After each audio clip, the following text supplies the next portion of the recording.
you're advocating for Christians to be engaged in civic life, in the common life that we have together. Yes. And part of how we manage that common life together, as you say in your book, Political Disciple, is what we call politics and government.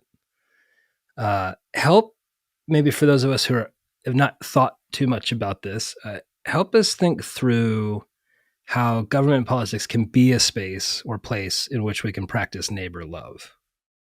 First, I would say that politics would exist even if there were no fall.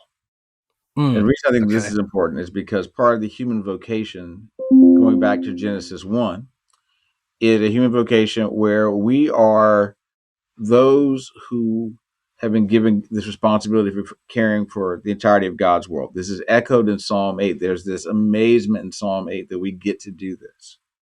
And so even though we're doing it now with the complications of the fall, that stewardship of the world remains. That stewardship would include political life, because if you had a population that emerged from the first parents, then eventually you have families who, yes, are doing their own things, but at some point they might decide to do things like have trade agreements with each other.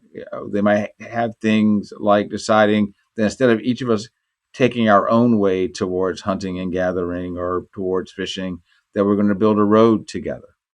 There might be ways that we decide that we're going to give certain responsibilities for people to be the ones who manage these different kinds of public projects.